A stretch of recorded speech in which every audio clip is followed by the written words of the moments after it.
The Prentice Alsop Heating and Air Coaches Corner, fueled by Donut Country and McDonald's Murfreesboro on FM 101.9 and AM 1450 Murfreesboro, FM 100.5 Smyrna, and streaming at WGNSSports.com.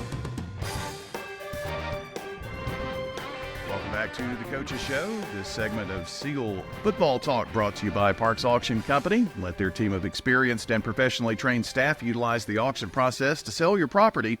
Find out more at parksauction.com. Time to talk to the head coach, Adam Renshaw, this morning, and went over the Rockville Rockets last night to put a cap on the season for Siegel football. Coach, congrats on that win last night. Yes, sir. Winning's always better than losing. Yeah.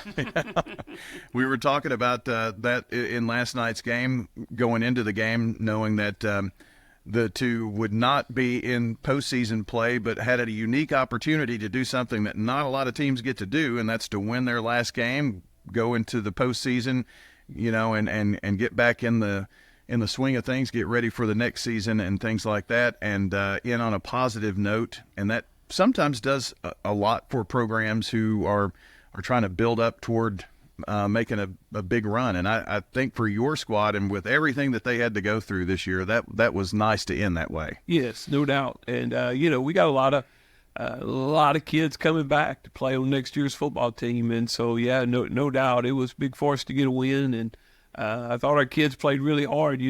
Probably the biggest thing for our entire program, though, I told our boys last night we had 126 kids play football for Siegel this year, and not one of them quit, and our seniors, and we had 14 seniors, and, not a big crew, some good football players in there, but just needed more of them. And but I'm really proud of that crew. They held this bunch together. They never bellyached. They never complained. And again, a bunch of quality men on that roster.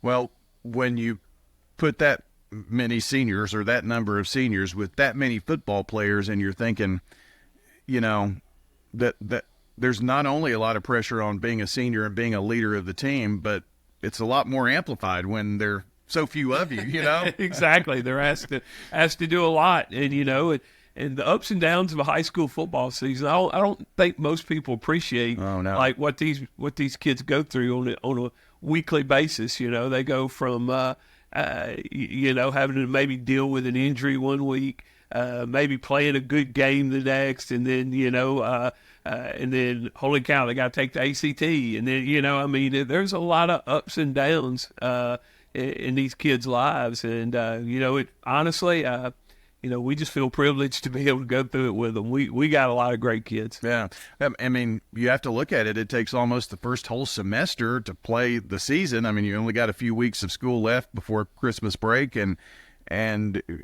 try to set a firm foundation academically. Plus, you've already been working since mid-July? Yeah. Well, yeah. Well, I tell you, we're working on the schedule already. Right now, we're working next year. We'll take up some equipment Monday, and Tuesday's election day. But we got meetings, coaches meetings Tuesday, getting ready to go for next year, and starting to plan the strength and conditioning program, and so there's maybe there's a little time Christmas. There's some dead period. We usually take some time spring break, but. No, it's every day. Yeah, that's crazy how it all works out. Last night, in the victory, I did want to talk about a couple of the players. Tristan Thornton, I thought, played well last night, passed for right around 100 yards, and was really finding his targets nicely last night. Had a touchdown, rushed for a touchdown, I think. Yeah, managed the game really, really well. Thought he took a big step. He's grown the last half of the season, and Tristan, there's a lot of potential there, and but the biggest thing about Tristan is, I think he has a lot of leadership potential.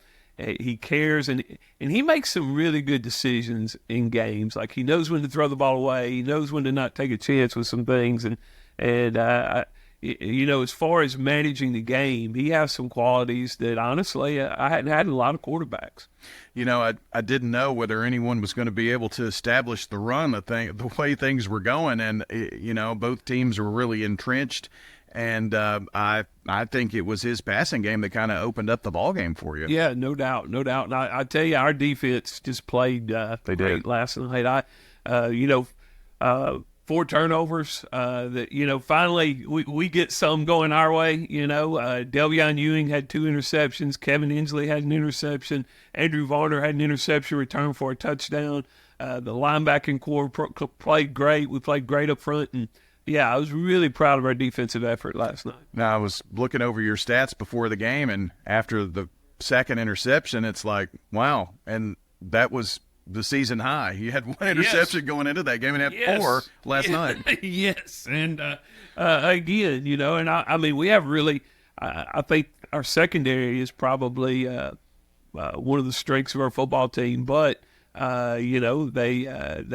teams haven't had to just put the ball in harm's way a whole lot against us, Those guys started to feed off each other too, and when things start rolling on the defensive side of the ball, that really energizes the whole team. Yeah, no doubt. And last night we actually we left some points on the board there in the first half. We had some problems with penalties and trying to manage the emotions of your last game as a senior maybe and some things like that.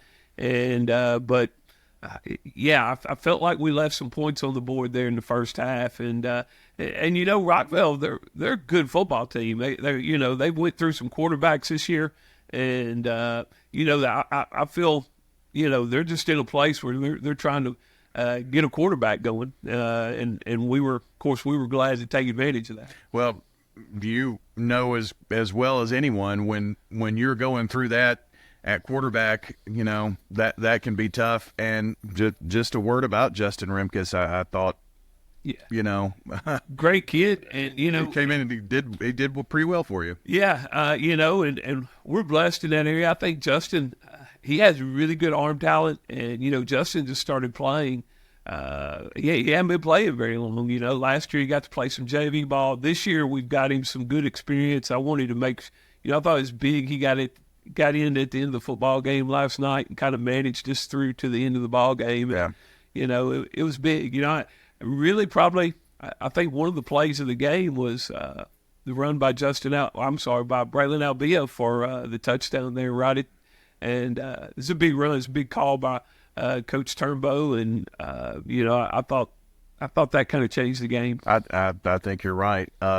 Also, want to make sure we make mention of Kevin Inslee. Had a terrific night last night. Had some big catches. Also had one of those interceptions that we mentioned. But, it just seemed like he and Tristan kind of got in sync with each other on a couple of drives where he found himself open down that left sideline. Yeah, no doubt. That kind of I did a couple things. I think we were throwing the ball a little bit there, and the defensive line was fresh. They were coming there, and they were coming after us. And but I thought Coach Turnbow did a great job getting the offensive line to the sideline, coached them up, adjusting the protection a little bit, throwing some quick games, some screens, and then all of a sudden that kind of got us going offensively. Well, the season as a whole, sometimes – close games, injuries, you just never know. You can script out what you think the season might look like, but has the season ever gone exactly the way you could think it in your mind before it even starts? No, I mean, ever. Truth is always stranger than fiction, especially in high school football. No, but, as far as this season, I told the kids last night, they've been a great group to coach. This is one of my favorite groups of all time. I mean, these kids are great in the classroom. They are great on the practice field, and these seniors, looking at what they did for our program. I mean, when we get here, there were just over 30 kids in the program, and these kids have been here 4 years. We now have, we'll start working out 112 kids in the off-season program, and we'll bring in a new freshman group. We've made the playoffs with this group. We've done some things to make Siegel a lot better with this group, and I think our program, I still think we're on a collision course with success. We just, the variable's time. We just got to keep working and keep getting there. Yeah, well, that I don't want you just kind of softly tossed that in there, but when you got there were 30 players. I mean, that should be underscored because, I mean, you mentioned just a second ago you went into last night with 126 in the program, and I know you've got some graduations and things, but, you know, that says a lot. And if you have kids who believe and talk to their buddies and say, you know, why don't you come out, you know, that kind of thing, that's what, I mean, it's the student athletes that build the program too. Yeah, 100%. And, you know, honestly, we feel like we've got the football players in the program now. I just think we need just a full-scale commitment to winning this offseason. And I'm not talking about winning on the scoreboard. I'm talking about winning in all those areas that help you win on the scoreboard. And everybody wants to win on Friday night. We all show up. Sure. We all give our all on Friday night. But making that commitment to do all the things you have to do to win in this league, that's where we are. And so, but I'm happy to be in that space because I feel like we're where we need to be. You're in this cycle where we'll find out about regions and all that kind of stuff soon, and then non-league games and all of that. I don't think the number of region opponents is going to change a whole lot, but it might. Yeah, no doubt. Yes, of course, it's kind of wait and see mode right now. But we know this is 6A football, Middle Tennessee. It's going to be a tough schedule, and we gotta build our young men to not just handle it. We gotta build our young men to attack that and enjoy that. So yeah, I'm excited for next year. I'm excited to see what comes to the schedule. We got a lot of work to do the next couple of weeks in organizing all those things. And, my goal is to hopefully schedule meaningful, impactful games that the community loves and our boys are excited to play in. Well, every time we talk about, realigning regions and things, local Rutherford County fans want everybody back in the same region. And I honestly, my comment is I don't think we'll see that day again because there are just too many teams and we're right in the center of the state.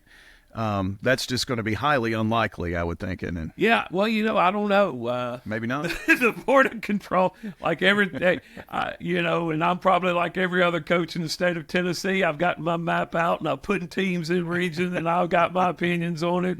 But every other coach does also, and then when they release it, I'll probably go, "What did they do? I can't believe that." I didn't have that scenario. Yeah. But I mean, the truth is it's a hard job. The Board of Control has a hard job, and I think putting it together. I personally think you put it together by the map and let it fall where it may, But in the end of the day, they're going to make their decision and. It's going to be the right decision because the TSSA's never been wrong. And that's the decision that you'll play under. Exactly. I'll play under those rules. Our kids play under those rules, and we'll have fun doing it. Well, Adam, I just want to thank you for coming in every week. I know sometimes it's hard to come in on the next morning after a long night before, but the opportunity to talk about your kids, you have never wavered in that opportunity to come in and talk about the great young men you have in your program. Well, we appreciate you guys do so much. Y'all do so much for high school football in Murfreesboro and Rutherford County, and we can see the passion when you guys talk about high school football, and it's a special thing. High school football isn't celebrated like this in every area. And we should really appreciate that. Well, great guys like you make that fun, too. Adam Renshaw, the head coach of the Siegel Stars, here this morning on the Coaches Show, brought to you by J. Mullins Jewelry. Family-owned and operated, treating clients like family since 1938. MullinsJewelry.com, online. With all the financial headlines, are you wondering if your retirement savings will last? The market's ups and downs can keep you guessing, especially if you're approaching retirement or considering it. Hi, I'm Edward Jones Financial Advisor Lee Colvin. If you have more questions than answers about what's next, let's work together to help ensure you're prepared for your journey. Stop by our office in the Public Shopping Center on South Rutherford Boulevard or give us a call at 615-90